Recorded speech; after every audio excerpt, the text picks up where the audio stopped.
Ilya Sorokin and Pierre Engvall have re-signed with the New York Islanders. One of them won't shock you. One of them will. This video was brought to you by Sports Interaction. Get in on the action right now with Sports Interaction. SportsInteraction.com/SDPN. 19 plus, please play responsibly.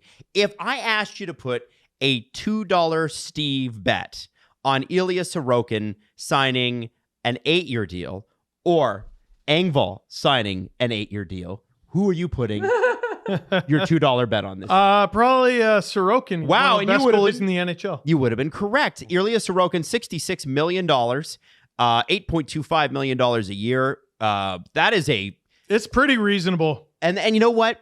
He's been spectacular within that New York Islanders system. Sometimes you find a system, and I'm not taking anything away from Sorokin, the goalie, but sometimes as a goalie, you find your happy place and you should just stay in it. And that deal doesn't kick in until the 2024-25 season. Right. He's under contract this year for $4 million. This is a contract extension that he was eligible for. So they get him in 2023 for less than Vasilevsky signed for, and Vasilevsky was believed to be a discount. Yes. Because everyone was getting double digits and stuff. That was right around when Price got it, Bobrovsky got it. Mm-hmm. I got to tell you, that's, if you're going to spend a ton, it should be on your team's most important player. Yes. How much of that extension includes bonuses? Is the answer none? The answer is none. Why would you say that with Lou Lamoriello? Lou Lamoriello, buddy. Does not like bonuses. Now, are you getting that from Cap Friendly or That's from right. a tweet? Because sometimes the bonuses just aren't loaded in. Oh, okay. All right. Because it takes time for them to get all of the cap details. They usually just go the AAV for now. But we don't know with Lou, he doesn't like bonuses for some reason. I don't Right. understand why. The other thing is Pierre Engvall. I told you about the $2 bet on an 8-year contract. What about a $2 bet on a 7-year deal? I don't think anybody would have taken it. Yet here we are, 7 years, $21 million. That means $3 million a year for Pierre Engvall until probably he retires. Now, I don't hate it. I don't hate it either. Yeah. I think it's a good idea. After my initial reaction, I don't either. Yeah. And everyone watching is going to say that's stupid. Again, the theme of today, I got to override my brain. Mm-hmm. I got to change something in there. Term is usually the risk. Yep. The risk now is no term. Like for the team. Yes. We know this is a good deal for Engvall. Yeah. He's got $21 million for a dude who was healthy scratched, I think, as recently as last year. Yep. So we know it's a good deal for him. For the Islanders, $3 million, even 3 years from Justin Hall, a right shot defenseman, is making more than Pierre Engvall. And I have to say this. As much as I got tired of Pierre Engvall and watching him, there's a lot of people in the advanced stats community that are big fans of him. And he does bring some things. He's in incredible shape, but he's a big for nothing player. He's enormous and will do nothing with his size. Zero dog in him. Makes zero room on the ice. Zero dog in him. Yeah, he's got that not dog in him. And it's no, he's the ideal dog shelter. Yeah. No dogs in him.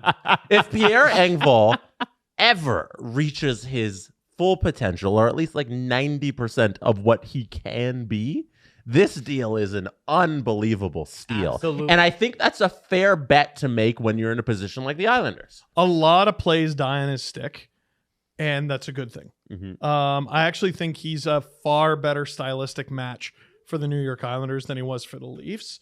He's honestly, zero hyperbole, one of the fastest players in the league. Yeah. Yep. Takes a bizarre path to the puck sometimes, but he's able to make up for it with this giant gallop. I'd like to see him drive the net, though, with the power. He's Mm-hmm. one of the best skaters on the team, and good penalty killer. He's a good puck handler as well. I want to see him drive the net with that size. If they can get him to do that, and by the way, nobody's been able to get him to do that. Not the Marlies, not the Leafs, not the 20. teams. Only one organization has had a crack at him. That's the thing. He went to New York, and it's the smallest sample size, 18 games. He impressed. He was half a point a game. 5 goals, 9 points. 5 goals, 9 points in 18 games is not bad. He also showed up in the playoffs. He was a good piece for them. Didn't put up as many points, but he was a factor.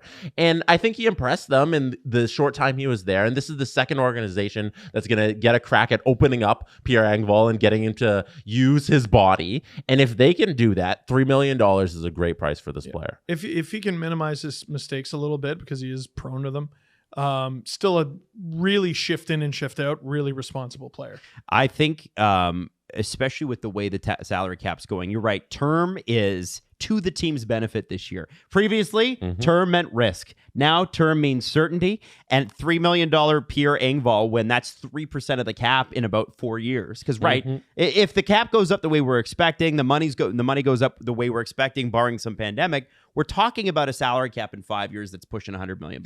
Is this in 4 years the equivalent to like a $2 million player? Like, I think so. Then in terms of like cap percentage. So at that number, if you're projecting down the line, this contract only gets better as we go along. $3 million in your bottom 6 is justifiable if they're really good at their job. At 7 years, I don't know if that's where the Islanders plan on playing him. That dude was getting first and second line opportunities before getting kicked off.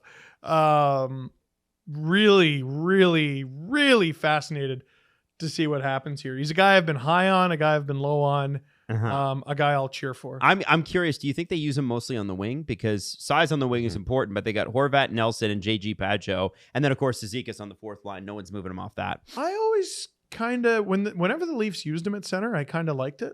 At fourth line center anyway. I think he did third line a few times and it wasn't very good. Honestly, I think he played his best hockey as a Leaf on the right wing with David Kampf. He can play all 3 forward positions, which is a bonus. Good for them. Good for the Islanders. Sorokin deal, fantastic. That one's unreal. Good for them. Wow. Tidy business by Lou. Usually when Lou Lamoriello signs a long-term contract, it's a story. But this is actually pretty normal. Well, the last guy he signed to 7 years was Zaitsev, so hopefully this goes a little better. That expired this summer, I think. Time flies. Expired today. I'm pretty sure that expired today.